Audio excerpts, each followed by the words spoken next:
Hello friends, greetings to you all in the precious name of our Lord and Savior Jesus Christ. How are you all? I hope you all are doing well in Christ Jesus. So thank you so much for listening God's word that I am sharing through this YouTube channel. May God bless all of us. So today I want to share with you from the book of Jonah, the prophetical book. The book of Jonah is a little different from other prophetical books because in the book of Jonah that we can see only one incident that happened in the life of Jonah. So God we can say God tested Jonah by giving a particular task, particular work, that is to go and preach the word of God against the people of Nineveh. Because people of Nineveh is a city, a great city in those days with the population of 1,20,000 people. So in those days it was really great city, and the people who lived in Nineveh city were so wicked and evil. They were doing lot of wickedness against the Lord. So God planned to warn the people of Nineveh so that the people will repent and turn towards Him and will repent from their sins. So God decided to send Jonah. So Jonah was from Israel, and he was not willing to go and preach the word against the people of Nineveh, not because he was afraid of the people of Nineveh, but he doesn't like to go to Nineveh. The reason he doesn't like to go to Nineveh, because he had some spiritual pride in his heart. Not only Jonah, but also all the Israelites, they have some kind of spiritual pride in their heart that stopped them preaching the word of God to the other people or the Gentile who lived surrounding Jerusalem and Judah and Israel. So these people were not willing to share anything with others because they consider others as evil and wicked people. So they were not mingling with them. We all know the main reason why God didn't allow the Israelites not to mingle with the other people or those who lived surrounding Israel, because these people may follow their traditional evil practices and will corrupt their generation. God has a plan, a very big plan in the life of Israel, that is to bring Jesus Christ in their generation. As God has already promised to Abraham that through Abraham's generation all the nations will be blessed. All the nations will be blessed through the life of through the generation of Abraham, that is the people of Israel. So because God had a very great plan in their life, God didn't allow them not to mingle with other people, because they will follow and they will intermarry and will spoil their generation.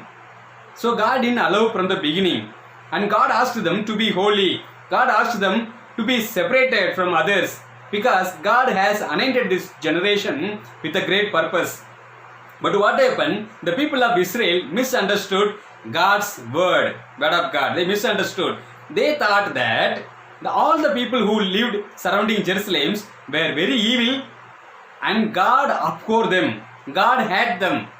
And because they didn't search or seek to God, so they are so evil, so wicked. God hates them. That's what these people thought. The people of Israel, they thought, they misunderstood. But the main purpose, God have chosen this generation. Through this generation, God wants to be glorified. God wants to declare His name's glory to all the people. Through these people, as God has chosen these people as a light, all the people who lived surrounding Jerusalem and people of whole world have to come to know the Lord, the true and living God. That's what the main God's plan. But people misunderstood, and they started to hate. They started to hate other people who lived surrounding Israel, and they were not at all mingling with them. They didn't have any close relationship because God has instructed. But that doesn't mean that God hates those people and God has kept those people for punishment and judgment. Not like that. Through these people, God wants to bless them. Because we are not directly Abraham's generation, am I right? We are not Jewish people, we are not Israelites, but God has blessed. How? Through the people of Israelites. How? Jesus Christ came in their generation. He was born in that Jewish community. Through Jesus Christ we all are blessed. We all received God's grace. That's what God's plan from the beginning, before the foundation of the world. But people misunderstood. So the same way, even though Jonah was a prophet of God, he also was, since he was an Israelite, he also has misunderstanding. He doesn't want to go to Nineveh and preach the gospel just because they are Gentile. They are not Israel. He didn't want to go there. If God had asked him to go and preach the message to the Judah or Israel or any villages among their own people, he might have gone. And also these people have another misunderstanding. These people thought that God should not show mercy to the Gentiles, the other people. God has received, these people of Israel have received God's grace. It's a totally God's grace. It's God's mercy. But they misunderstood. They thought something we are so special. These people are like outcast. So he doesn't want to go there. We all know what happened. He went to Joppa. From Joppa he got a ship to Tarsus and were traveling towards the Tarsus. When I saw the name Joppa, I remembered another story and another incident that happened in the book of Acts. There we can see Simon Peter was staying in a house which belongs to Simon, another man. So while he was staying there, he felt sleepy, and the food was being prepared. So he had a small sleeping. So when he had a small sleeping, God showed him a vision. In that vision, there was a big box was coming down from heaven. So in it, he could see lot of animals, bats and reptiles. He could see lot of animals. God asked him to kill and eat, but he said, "No, I won't eat, because these all are unclean animals." God said, "I have made it clean. How can you say unclean?" He might have not understand what's the meaning of the vision. When he finished getting dream, there were two guests from the house of Cornelius. So they came. They were Gentiles. They were not Jewish. So they were looking and searching for Simon Peter. So exactly God spoke to him, go along with them. So when he reached in Cornelius' house, there people were very much ready to receive Jesus Christ, to accept God. So he preached the message there, and people and relatives of Cornelius all accepted Jesus Christ and received the Holy Spirit anointing. My dear friends, through the incident, God taught him a good lesson to Peter, as he was from Jewish community. The same way, Jonah also had some misunderstanding about other communities. So later, he was traveling by the ship. There we know, because he didn't obey the Lord's voice, Lord's calling. He ran away from God's word. It's a great sin. All sin are equal and to be equally punished. The penalty of sin is death. So he is worthy to be killed or punished by God severely. But God in His mercy, He saved him. When the people throw him into the water, God commanded a great fish which swallowed Jonah, and he was there for 3 days and nights alive in the fish belly. God has kept him safe and sound, even though he committed sin, even though he disobeyed God's word. He prayed, he committed his life, he renewed his relationship with God again. God in His mercy forgave him. when he pleaded for God's mercy, God forgave him. And the third day, the fish vomited Jonah out of the sea. So again God's call came to Jonah. Again God asked him to go to Nineveh and preach the message. So he was happily going to Nineveh and preached the word against the people of Nineveh. For his surprise, the people of Nineveh immediately repented, from elders to small children.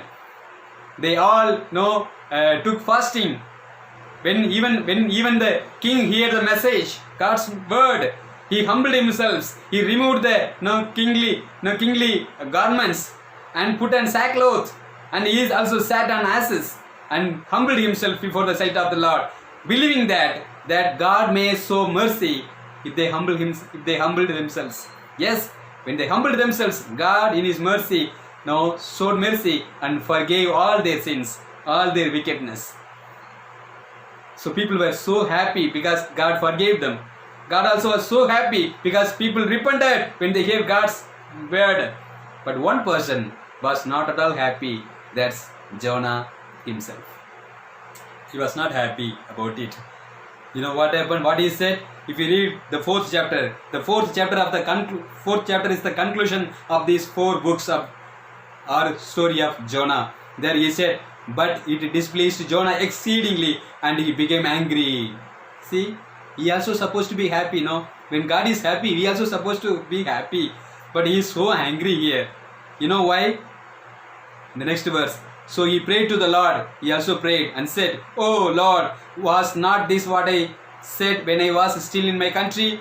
Therefore I fled previously to Tarshish, for I know that you are gracious and merciful God, slow to anger and abundant in loving kindness, one who relents from doing harm." He is saying, you know what he said? This is why I told you when I was in my hometown. This will really happen. You will have mercy upon them. You will show compassion on them. This is what I told you from the beginning. Why I need to take this hardship. This much hardship I have taken. I have gone through a lot of problems and persecutions. This is what I know. This is what will happen. You will show mercy upon the people.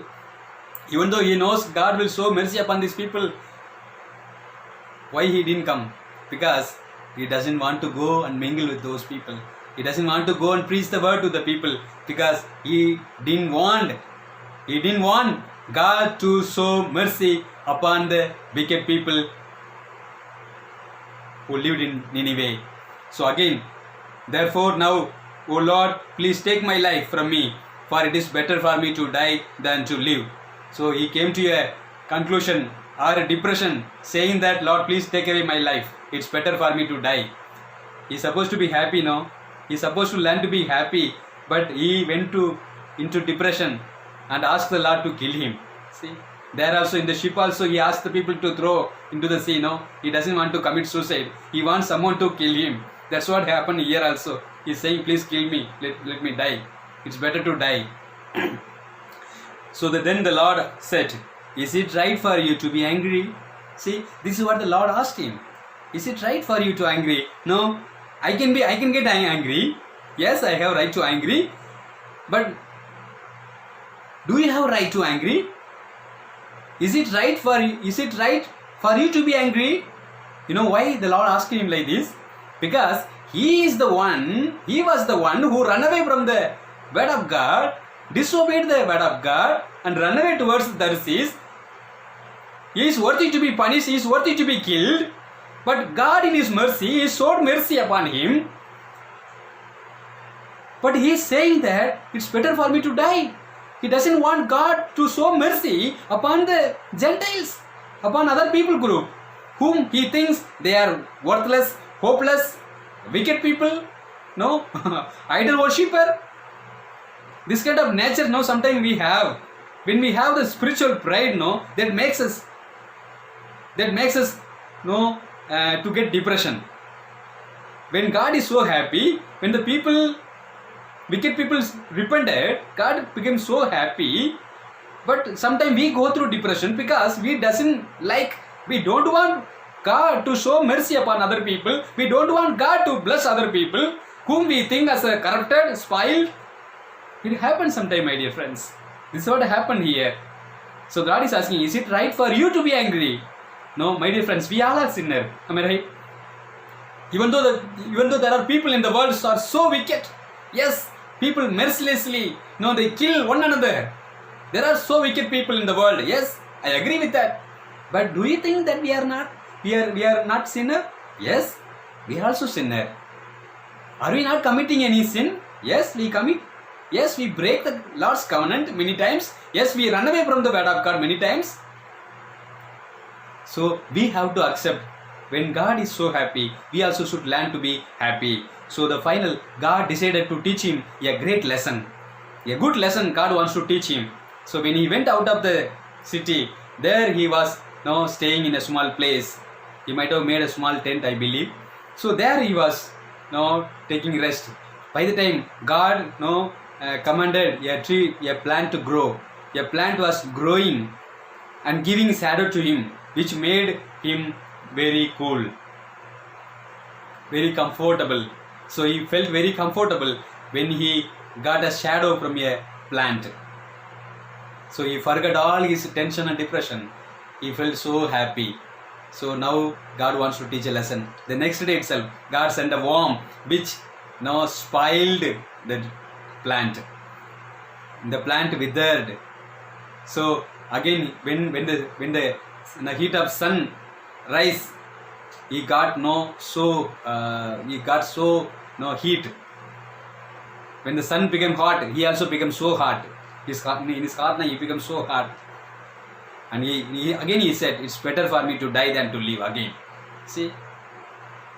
So God is speaking to him. The final word God spoke to him. That's what we can see.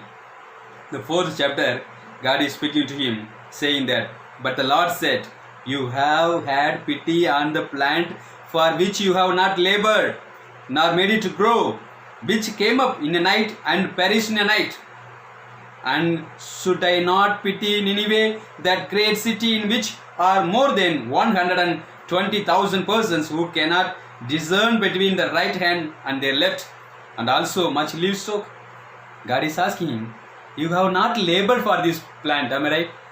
You have not labored for this plant. You have not poured water. You have not taken care of,